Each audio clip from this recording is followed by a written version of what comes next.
రాజ్యాధికారంతోనే గిరిజనులకు సాధికారత బానోతు భద్రునాయక్. ఖమ్మం దేశంలోని గిరిజనులకు రాజ్యాధికారంతోనే సాధికారత లభిస్తుందని పలువురు వక్తలు స్పష్టం చేశారు.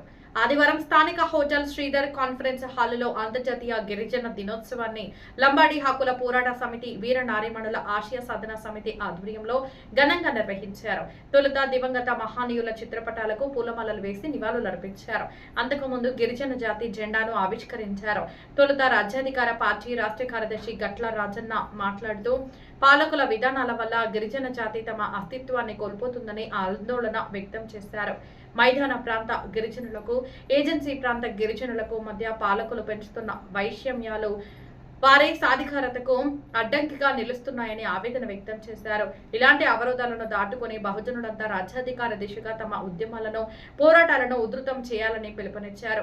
సంజీవరావు, దాసరి శ్రీను, ఎలమందల జగదీష్, వీరన్న నాయక్ ప్రసంగించగా రాజ్యాధికార పార్టీ రాష్ట్ర ఉపాధ్యక్షురాలు స్వర్ణక్క, విజయలక్ష్మి, శ్రీనివాస్, నాయకులు విశ్వనాథం గౌడ్, వినయ్, నాగేశ్వరరావు, సోమన్న, వీరనారిమణుల ఆశయ సాధన సమితి నాయకులు సరోజిని, నాగమణి, జ్యోతి, కళావతి, బుజ్జి, త్రివేణి, ఉషా, లక్ష్మి, దేవి, సుజాత, లలిత, కవిత, వీర నారీమణుల ఆశయ సాధన సమితి నాయకులు సరోజిని, నాగమణి, జ్యోతి, కళావతి, బుజ్జి, త్రివేణి, ఉషా, లక్ష్మి, దేవి, సుజాత, లలిత, కవిత, ఈరమ్మ, బహుజన నాయకులు అనిల్ నాయక్, వీరన్న నాయక్, నాగేంద్ర నాయక్, నెహ్రూ, సురభి, శ్రీనివాస నాయక్, కేశవ్, మురళి తదితరులు పాల్గొన్నారు. ప్రపంచ ఆదివాసీ దినోత్సవాన్ని పురస్కరించుకొని వాళ్ళ జెండా ఆవిష్కరణ చేస్తూ ఆదివాసీలు వాళ్ళు ఏదైతే 78 ఏళ్ల స్వతంత్ర భారతదేశంలో ఆదివాసీలు ఎదుర్కొంటున్నటువంటి సమస్యలు ఏంటి, వాటికి పరిష్కార మార్గాలు ఏంటి అని చెప్పి ఒక చిన్న కార్యక్రమానికి పెద్దలు మా ఉద్యమకారిణి వనజక్క ఆదివాసీ సమాజం కోసం తన వంతు పాత్ర పోషిస్తూ పనిచేసినటువంటి వనజక్క గారు, అదేవిధంగా రాజన్న గారు, వారి బృందానికి అందరికీ ఇవాళ ధన్యవాదాలు తెలియజేస్తాను. వచ్చి వారు అనేక విషయాలు ఆదివాసీలు ఎట్లా ఎదుర్కొంటున్నారు, మనం వాటికి ఎట్లా వారికి అండగా నిలబడాలి, వాళ్ళ ఈ ప్రభుత్వాలు ఆదివాసీల పట్ల వాళ్ళు చూస్తున్నటువంటి వైఖరి ఏంటి అని చెప్పి చాలా విషయాలు వివరించారు. ఇవాళ ప్రభుత్వానికి మేము వాళ్ళ నిజంగా ఆదివాసీల పట్ల మీకు ఎంత మాత్రం చిత్తశుద్ధి ఉన్నా, ప్రేమ ఉన్నా, ఏదో వాళ్ళని ఉత్సవాలు చేయటం కాదు, ఆదివాసీలకు వాళ్ళ అసలు మనం ఏమి ఇవ్వాలి, చట్టసభల్లో వాళ్ళకు రావాల్సినటువంటి హక్కులు ఏంటి, వాళ్ళ వాటా ఏంటి, వారి అస్తిత్వం పట్ల, వారి ఆచార వ్యవహారాల పట్ల మనం ఎట్లా వ్యవహరిస్తున్నాం, ఇవాళ ఆదివాసీలను అడవుల నుంచి వెళ్ళగొట్టే ప్రయత్నం కుట్ర జరుగుతూ ఉంది.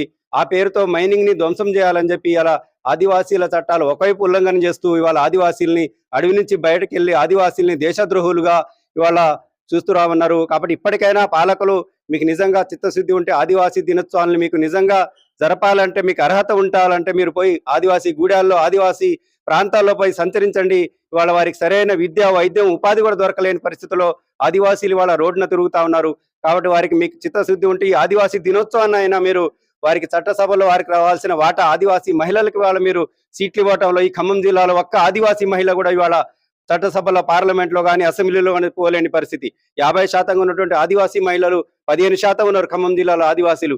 కానీ ఎక్కడ ఒక ఆదివాసీ మహిళ ఏ రకమైన పదవుల్లో కూడా పొందలేని పరిస్థితి. కాబట్టి మీకు చిత్తశుద్ధి ఉంటే ఆదివాసీల పక్షాన ఆదివాసీ చట్టాల అమలు దిశగా మీరు చేసినప్పుడే ఇవాళ ప్రజలు మిమ్మల్ని హర్షిస్తారు. లేకపోతే తప్పకుండా మా ప్రభుత్వం వస్తుంది, భవిష్యత్తులో బహుజన రాజ్యం వస్తుంది, మేము ఎంతమంది మాకంతా వాటా, మేము మా సీట్లు మేము సాధించుకుంటాం, మేము పాలకులు అవుతాం, కాన్సీరామ్ మాన్యవారు కాన్సీరామ్ చెప్పినట్టు, చట్టసభలో అంబేద్కర్ చెప్పినట్టు, పూలే చెప్పినట్టు మా ఓట్లు మేము వేసుకుంటాం, ఇక చెల్లదు, ఓట్లు మీవి, సీట్లు మీవా అని చెప్పి మాన్యవారు కాన్సీరామ్ గారు చెప్పారు. కాబట్టి ఓట్లు మావే, సీట్లు మావే, పాలకులు మేమే అని చెప్పి మేము ఇంకోసారి చెప్పదలుచుకొని పాలకులు అని చెప్పి తెలియజేస్తూ ఈ అవకాశం ఇచ్చిన అందరికీ జై భీమ్. ఈరోజు ప్రపంచ ఆదివాసీ దినోత్సవం సందర్భంగా మా భద్రునాయక్ తమ్ముడు పిలుపు మేరకు ఇలా ఇక్కడికి రావడం జరిగింది. ఖచ్చితంగా ఈ వేదిక నుంచి మేము తెలియజేస్తున్నది ఏంటంటే, ఇవాళ ఆదివాసులకు న్యాయం జరగాలంటే మనం అందరం ఐక్యం కావాలి. ఎస్సీ, ఎస్టీ, బీసీ, మైనార్టీ ఎవరైతే ఇవాళ ఒక బిగ్ క్లాస్ ఉన్నదో ఆ క్లాస్ అంతా ఐక్యమయ్యి రాజ్యాధికారానికి పోయినప్పుడే ఆదివాసులకు న్యాయం జరుగుతుందని నేను భావిస్తున్నా. ఎందుకంటే ఈ 78 సంవత్సరాల పాలన అంతా కూడా ఒక పిరికెడు మంది లేని 10% లేని వాళ్ళు ఇవాళ పరిపాలన నుండి మా ఆదివాసులకు ఎంతో తీరని అన్యాయం జరిగింది. ఈ రోజుకు విద్య, వైద్యం లేని ఒక చీకటిమయ జీవితంలో ఇవాళ ఆదివాసులు మరి వాళ్ళ జీవన విధానం సాగుతున్నది. కాబట్టి స్వాతంత్రం వచ్చి 78 ఏండ్లైనా ఎందుకు ఆదివాసులు ఇంకా చీకట్లనే ఉన్నారని నేను ప్రశ్నిస్తున్నా. కాబట్టి అందరం కూడా ఆలోచించాలి మిత్రులారా.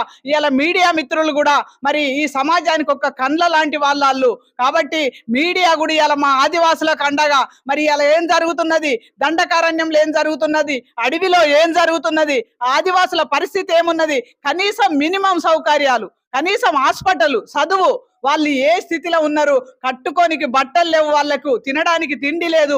అలాంటి స్థితిలో చీకట్ల మా ఆదివాసుల నుంచి ఆదివాసి దినోత్సవం ఎవరైతే జరుపుతున్నారో వాళ్ళని నేను నిలదీస్తున్నా. ఒక్కసారి రాండి, పోదాం, మేము వస్తాం, మీరు రాండి, ఆదివాసులను ఒకసారి పోయి కలుద్దాం రాండి అని నేను అడుగుతున్నా. ఎందుకంటే ఇన్ని సంవత్సరాల స్వాతంత్ర దేశంలో వాళ్ళు ఎందుకు అట్లుంటున్నారు, మీరు చేసే చట్టాలు పథకాలు ఎవరికి ఉపయోగపడుతున్నాయో మీరు చెప్పాల్సిన అవసరం ఉన్నది. మీరు చెప్పినా చెప్పకున్నా 2029 మరి అలా బీసీల రాజ్యాధికారం రాబోతుంది. ఖచ్చితంగా ఆదివాసులకు అండగా మేముంటామని ఇవాళ నేను ఈ సభాముఖంగా తెలియజేస్తున్నా. ప్రపంచ ఆదివాసీ దినోత్సవాన్ని పురస్కరించుకొని ఖమ్మంపట్లో ఏర్పాటు చేసిన ఈ సమావేశానికి హాజరైనటువంటి మేము ఆదివాసీల స్థితిగతులపైన, జీవన విధానం పైన పూర్తి అధ్యయనం చేయకుండానే ఈ ప్రభుత్వం దినోత్సవాలు జరిపి అధికారికంగా వారిని మోసం చేస్తుందని మేము భావిస్తున్నాం. ముఖ్యంగా వారి ఉండాల్సిన సంక్షేమ పథకాలు, వాళ్ళ అభివృద్ధి కోసం ఏర్పాటు చేసిన ఆ బడ్జెట్ పూర్తిగా వాళ్ళకి అందట్లేదు కనుక వారికి పూర్తిగా అందించి వాళ్ళ జీవనోపాధిని మెరుగుపరిచి వాళ్ళని ఈ సమాజంలో పౌరులుగా తీర్చిదిద్దే స్థాయికి తీసుకురావాలని చెప్పి మేము కోరుకుంటున్నాం. ముఖ్యంగా ఆదివాసులు కొండల్లో కోనల్లో జీవన విధానం కొనసాగిస్తూ ఈ రోజు వరకు కూడా కరెంటు లైట్ వెలగని పరిస్థితిలో వాళ్ళ జీవనం కొనసాగిస్తున్నారు. తెలంగాణ ప్రాంతంలో ఉన్నటువంటి 5th షెడ్యూల్ ఏరియాలో పూర్తిగా ఆదివాసీ ప్రాంతం కనుక ఈ ఏజెన్సీ ప్రాంతాన్ని డెవలప్మెంట్ చేయాల్సిన పరిస్థితి. వారికి కేటాయించినటువంటి సప్లాన్ నిధులను కూడా పూర్తిగా వినియోగించడం లేదు. ఆ సప్లాన్ నిధులను పూర్తిగా వారికి కేటాయిస్తే వాళ్ళ జీవన విధానం మెరుగైద్ది, వాళ్ళ రక్షణ కూడా కొంచెం మెరుగుపడుతుందని చెప్పి మేము ఆలోచిస్తున్నాం. ప్రధానంగా వాళ్ళ విద్యా, వైద్యం, ఉపాధిని అందించాల్సిన బాధ్యత ప్రభుత్వం పైన ఉంది కనుక ఆ ప్రత్యేకమైనటువంటి ఆ నిధులను వారి సంక్షేమం కోసం కేటాయించకుండా వాటిని మళ్లించి ఆ నిధులను బ్రేక్ చేస్తున్న పరిస్థితి ప్రభుత్వాలు చేస్తున్నాయి కనుక వచ్చేటువంటి ప్రభుత్వాల్లో నిజమైన రాజ్యాధికార నిర్మాణం జరిగేటువంటి ఆదివాసీలు వాళ్ళ అస్తిత్వాన్ని, ఆత్మగౌరవాన్ని కాపాడుకుంటూ జల్ జంగల్ జమీనే కాదు, జంగు జిందగీ జమిలిగా అనేటువంటి పోరాటానికి నాయకత్వం వహించి మావోయిస్టు పార్టీ ఓ క్రాంతికారి జనతన సర్కారు నిర్మించిందో అలాంటి రాజ్య నిర్మాణాన్ని తెలంగాణ రాష్ట్రంలో నిర్మించి ఆదివాసులకు పూర్తి న్యాయాన్ని అందించేటువంటి ప్రయత్నం చేయడం కోసం మేము అందరూ చేస్తామని చెప్పి ఈ అవకాశం నుంచి మీ అందరికీ ధన్యవాదాలు తెలుపుకుంటున్నాం.